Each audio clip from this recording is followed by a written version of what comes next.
ফোনের ওপাশ থেকে রিংটোন বেজে চলেছে। আমার বুকের ভেতর হার্টবিট উঠানামা করছিল, তবে তা ভয়ে নয়, এক ধরনের ঠান্ডা উত্তেজনায়। 3বার রিং হওয়ার পর ওপাশ থেকে সেই অতি পরিচিত স্নিগ্ধ কণ্ঠস্বর ভেসে এলো, হ্যালো, আসসালামু আলাইকুম। আমি নিজের গলাটা যতটা সম্ভব পেশাদার এবং অমাইক রেখে বললাম, ওয়ালাইকুম আসসালাম। আফরিন বেগম বলছেন? আমি ডক্টর আফরা বলছিলাম, গতকাল আপনি আমার চেম্বারে এসেছিলেন। আফরিন বলল, ওহ ডক্টর ম্যাম, আসসালামু আলাইকুম, কেমন আছেন? কোনো সমস্যা হয়েছে কি ম্যাম? আফরিনের গলায় উপচে পড়া সমীহ আর সামান্য উদ্বেগ। আমি বললাম, না না, ভয়ের কিছু নেই। আসলে আপনার গতকালের রিপোর্টের একটা ফাইল একটু রিচেক করার ছিল, আর আপনার প্রেসক্রিপশনে একটা জরুরি ওমেগা 3 সাপ্লিমেন্ট অ্যাড করতে ভুলে গিয়েছিলাম, যা এই 4 মাসের জন্য খুবই দরকার।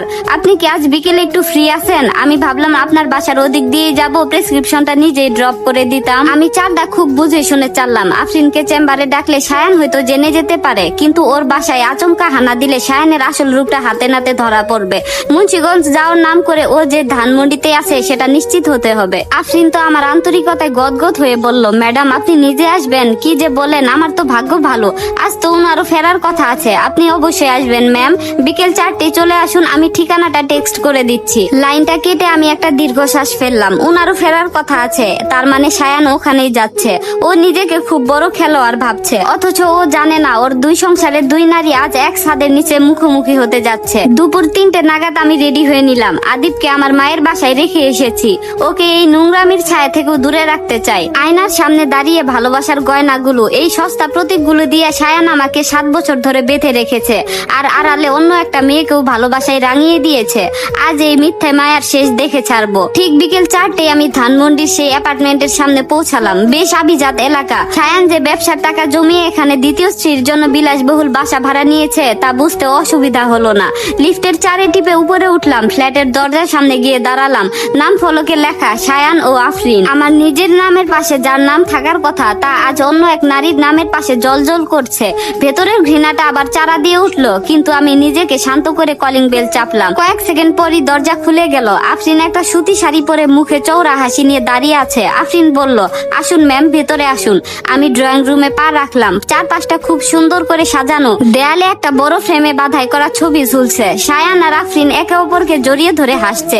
ছবির সায়ানের গায়ে সেই চেনা নীল শার্ট। নিজের চোখ দিয়ে দেখার পর বুকের ভেতরটা যেন খা খা করে উঠলো। আফরিন বলল, ম্যাডাম বসুন, আমি আপনার জন্য একটু শরবত নিয়ে আসি। আফরিন কিচেনের দিকে যেতে চাইলো। আমি সোফায় বসতে বসতে বললাম, আফরিন আপনার হাজবেন্ডের কথা বলেছিলেন না, উনি কি বাসায় এসেছেন? প্রজেক্টের কাজ শেষ? আফরিন কিচেন থেকে উঁচু গলায় বলল, হ্যাঁ ম্যাম, উনি তো একটু আগেই আসলেন, ফ্রেশ হতে ওয়াশরুমে ঢুকেছেন। ওনাকে বলছি আমাদের ডক্টর ম্যাডাম আসবেন, উনিও খুব খুশি হলেন, তবে কেমন যেন হয়ে গেল। তারপর বললেন ফ্রেশ হয়ে আপনার সাথে দেখা করবেন। আমি সোফায় হেলান দিয়ে বসলাম। আমার ঠোঁটের কোণে তখন এক পিশাচি হাসি। সায়ান মুন্সিগঞ্জের ভুয়ো গল্প ফাঁদে এখানে এসে আরাম করছে। ও যখন ওয়াশরুম থেকে বের হয়ে ড্রয়িং রুমে আসবে আর এখানে তার ডাক্তার স্ত্রী আফরাকে বসে থাকতে দেখবে, তখন ওর মুখের অবস্থাটা কেমন হবে তা দেখার জন্য আমার তর্সই ছিল না। ঠিক তখনই ওয়াশরুমের দরজা খোলার শব্দ হলো। পায়ে চটি গলিয়ে চুল মুছতে মুছতে ড্রয়িং রুমে ঢুকলো সায়ান। মুখে সেই চিরচেনা হাসি নিয়ে বলল, কই আফরিন, তোমার ডাক্তার ম্যাডাম কোথায়? কথাটা শেষ হলো না, সায়ানের চোখ ডিরেক্ট আমার চোখের উপর পড়লো। 1 সেকেন্ডের মধ্যে সায়ানের হাতের তোয়ালেটা মেঝেতে পড়ে গেল। ওর চোখের মনি দুটো যেন কোটর থেকে বের হয়ে আসতে চাইলো। ওর পুরো মুখটা এক মুহূর্তে কুচকুচে কালো হয়ে গেল, যেন ওর সামনে কোনো জ্যান্ত ভূত দাঁড়িয়ে আছে। আমি সোফা থেকে খুব শান্তভাবে উঠে দাঁড়ালাম। মুখে পৃথিবীর সবচেয়ে মিষ্টি হাসিটা ফুটিয়ে বললাম, হাই, আপনার স্ত্রীর খবর নিতে আসলাম।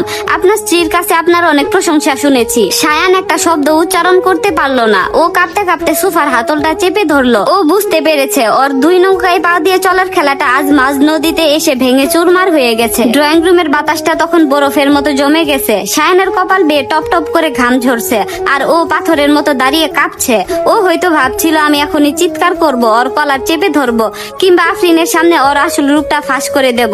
কিন্তু আমি সায়ানকে এত সহজে মুক্তি দেব না। মানসিক যন্ত্রণার যে নরকে আমি গত 24 ঘন্টা ধরে পুড়ছি, ওকেও আমি সেই নরকের স্বাদ দেব, তবে কোনো বিষাক্ত উপায়ে নয়, একদম ধীরস্থির এবং শৈল্পিক উপায়ে। আমি সোফা থেকে ব্যাগটা হাতে নিলাম। তারপর আফরিন আর সায়ানের দিকে তাকিয়ে মুখে একটা মায়াবী মিষ্টি হাসি ফুটিয়ে তুললাম। আফরিনের দিকে তাকিয়ে অত্যন্ত আন্তরিক গলায় বললাম, আফরিন, এই যুগে এসে এত কেয়ারিং আর ভালো একটা স্বামী পাওয়া সত্যি ভাগ্যের ব্যাপার। আপনার স্বামী আপনাকে কতটা ভালোবাসে তা ওনার চোখ দেখেই বোঝা যাচ্ছে। আপনাদের দুজনের জন্য আমার মন থেকে দোয়া রইল। আজকে আমি আসি, ভালো থাকবেন আপনারা। আফরিন আমার এই আকস্মিক প্রশংসায় যেন আকাশের চাঁদ হাতে পেল। ও লাজুক হেসে বলল, অনেক ধন্যবাদ ম্যাম, ম্যাম, ওনার মতো মানুষ সত্যি ভাগ্য করে পাওয়া যায়। আমি এবার দরজার দিকে পা বাড়ালাম। যাওয়ার সময় দরজার গোড়ায় দাঁড়িয়ে শাইনের দিকে সরাসরি তাকালাম। শাইনের চোখ দুটো তখন অপরাধ বোধ আর তীব্র ভয়ে কুকড়ে গেছে। ও পলকহীন চোখে আমার দিকে তাকিয়ে আছে, যেন ও কোনো জীবন্ত বোমার সামনে দাঁড়িয়ে আছে, যা যে কোনো মুহূর্তে ফেটে যেতে পারে। আমি শাইনের চোখের দিকে তাকিয়ে শান্ত গলায় বললাম, আপনার বইয়ের বেশি বেশি যত্ন নিবেন। এখন এই সময় একজন বিশ্বস্ত আর ভালোবাসার মানুষ প্রয়োজন একজন নারীর জীবনে। আপনার মতো স্বামী তো সবার কপালে জুটে না। ভালো থাকবেন। কথাটা শেষ করে আমি ফ্ল্যাট থেকে বের হয়ে এলাম। লিফটের ভেতরে আয়নায় নিজের দিকে তাকালাম। আমার চোখ দুটো জলজল করছিল। শায়ানকে আমি যে মানসিক টর্চারের মধ্যে রেখে এসেছি, ও এখন প্রতি সেকেন্ডে মরবে। ও এখন ভাববে আফরা কি সত্যি কিছু বুঝেনি, নাকি ও সবকিছু জেনে বুঝে এই নাটকটা করে গেল। গাড়িতে বসে আমি ড্রাইভারকে বললাম বাসার দিকে যেতে। সারাটা পথ আমি আদিবের কথা ভাবলাম। আমার এই ছোট্ট বাচ্চাটার জন্য আমাকে একটা নিখুঁত প্ল্যান করতে হবে, যাতে আইনত ভাবে শায়নের সমস্ত সম্পত্তি আর আদিবের দায়িত্ব আমি একাই পাই। বাসায় পৌঁছে আমি একদম স্বাভাবিক মানুষের মতো হাত মুখ ধুয়ে ফ্রেশ হলাম। ড্রেসিং টেবিলের সামনে দাঁড়িয়ে চুলটা আছড়ে একটা ক্যাজুয়াল খোপা করলাম। আমি জানতাম শায়ান ধানমন্ডির ওখান থেকে ঝড়ের গতিতে রওনা দিয়েছে। ও এক মুহূর্ত ওখানে শান্তিতে বসতে পারেনি। আমার শান্ত রূপটাই ওকে সবচেয়ে বেশি তাতিয়ে তুলেছে। ঠিক 1 ঘন্টা পর কলিং বেলে প্রচন্ড জোরে শব্দ হলো। কেউ যেন খুব মরিয়া হয়ে দরজা খোলার জন্য অপেক্ষা করছে। আমি গিয়ে দরজাটা খুললাম। সামনে শায়ান দাঁড়িয়ে আছে। ওর চুলগুলো উস্কো খুস্কো, শার্টের উপরের দুটো বোতাম খোলা, আর ও হাঁপাচ্ছে। লিফটের জন্য অপেক্ষা না করে ও মনে হয় সিঁড়ি দিয়ে এক প্রকার দৌড়ে উপরে উঠেছে। শায়ান ঘরের ভিতর পা দিয়ে আমার হাত দুটো ধরার জন্য বেকুল হয়ে এগিয়ে এলো।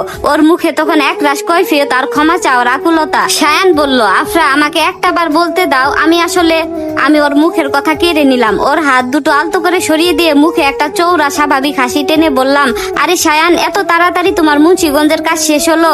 আমি তো ভাবলাম তুমি কাল দুপুরে ফিরবে। আমার এই অতি স্বাভাবিক প্রশ্নে শায়ান যেন মাঝ রাস্তায় ব্রেক কষা গাড়ির মতো থমকে গেল। ওর মুখ থেকে কোনো শব্দ বের হলো না। ও হা করে আমার দিকে তাকিয়ে রইল, যেন ও বুঝতে পারছে না যে এই আফরা আর ধানমন্ডির ফ্ল্যাটের সেই ডক্টর আফরা কি একই মানুষ নাকি অন্য কেউ। খেলাটা এবার আমার করতে শায়ান। তুমি যেভাবে চালবে আমি তার চেয়ে 10 ধাপ এগিয়ে খেলবো। গল্পটি এখানেই শেষ নয়। পরবর্তী পর্বটি শুনতে চাইলে অবশ্যই একটি কমেন্ট করবেন। ধন্যবাদ।